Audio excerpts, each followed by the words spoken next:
Rescue efforts underway with help from the Hawaiʻi National Guard and the Coast Guard. Military and first responders have rescued over 200 people since Friday through their rescue missions. Brigadier General Phillip Mallory from the Hawaiʻi National Guard joins us now with more on the operations. General, thank you so much for the time. Talk to us just about what you and the team have been up to. I mean, it has just been an incredible stretch. The first time you're on the ground here with the National Guard, what has it been like? Well, good morning, Jane. Thanks for having me. It's been intense, to say the least. Probably the most amount of rainfall we've had at least 75 years over the last 2 weeks. So this weekend in particular was the second Kona low. And starting off on last Friday, we deployed some high water vehicles and were able to rescue about 91 people on the ground, 74 from the floodwaters themselves. And then the clips you showed of the helicopters and what's airing right now, that was about 47 passengers and also 2 dogs that we were able to assist. Wow, what's the sentiment of these people when they see you and the crew come into town, right? I mean, I'm sure there's so much relief. Definitely some relief, and our soldiers and airmen are excited to help the community. But I do want to emphasize that it's a collaborative approach, and the Hawaiʻi National Guard is just one of the layers. It starts off in the community with neighbors being good neighbors, showing the aloha spirit, and then our leadership at the city and county level, as well as the Governor Green, with his leadership. It's a collaborative approach, and the Hawaiʻi National Guard is just proud to assist. What was that approach look like, right? When you're in coordination, obviously of the National Guard, but there's also those local emergency agencies in disasters like this. You know, how does that call to action get started and then continue to completion? Sure. So on scene, there's an incident commander. And then what the Hawaiʻi National Guard does is we'll have a liaison that's with the incident commander. And then that incident commander, in this case, if we're talking about Oahu, is working with the Department of Emergency Management of the city and county. And we have a liaison officer there as well.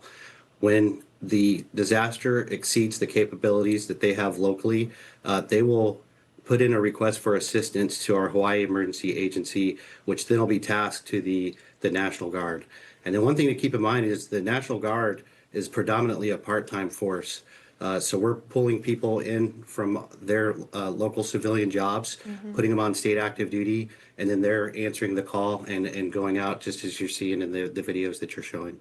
Yeah, it's just incredible. You mentioned, you know, just last Friday, 91 people being rescued, over 200 across the state. Can you walk us through how you prepare for situations like this? I mean, there's a difference. You know, I think back to Lahaina and Maui and the fires, right? There was so much to prepare for there, but this, you know, you go from fire to now flooding and disastrous flooding, something that Hawaii hasn't seen in over 2 decades. Well, first of all, the motto of the National Guard is always ready, always there. We do have a federal mission that we train to routinely. You'll always hear the 2 days a month, 2 weeks a year. But with those skills and the equipment that we have, we can then apply that to a domestic disaster. And so really the training that we get through the course of training for the federal mission then applies to us helping out for the state. We also hold many exercises throughout the year to practice our hurricane response and then apply that, in this case, to a situation where there's extensive flooding. Absolutely. I know you've had a number of high water rescue vehicles, things like that have been deployed. Brigadier General, what are the next steps? As we look, here we are today on Wednesday, operations still underway. How are we moving forward? So the next steps, we're obviously transitioning to a recovery phase. And actually, just yesterday, the Big Island was still in a flood watch. So we're still assessing some of the damage in Maui County and Hawaii County. But here on Oahu, what we have are 2 teams that we're calling dismounted debris clearance teams, and they are going through to help pick up a lot of the debris that's still left from the storm. We've also deployed some water buffaloes, 400 and 800 gallon tanks of water to the schools on the North Shore, so that the children can still go to school, and then water left over at the end of the day, the community can use that as well. Those are just a couple of things, and we're expecting some other requests for assistance from the county as we move forward into the recovery phase, because it is going to take a long time. The governor has estimated that just the first Kona low was over $400 million worth of damage, and with this second rendition of the storm likely exceeding $1 billion. How long do you think you guys could be on the ground for? Is there any type of timetable for what those recovery efforts could look like, having the National Guard deployed? It would be unfair for me to guess. I think it's going to take a long time to recover, but the National Guard will be here as long as we're required.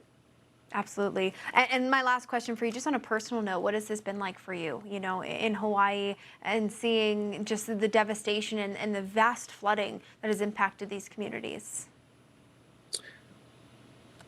I think I'll have a better answer once we've fully recovered.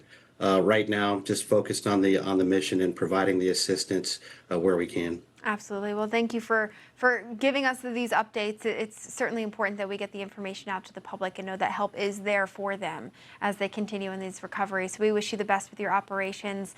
That is Brigadier General Phillip Mallory with the Hawaii National Guard. Thank you. Aloha. Thank you.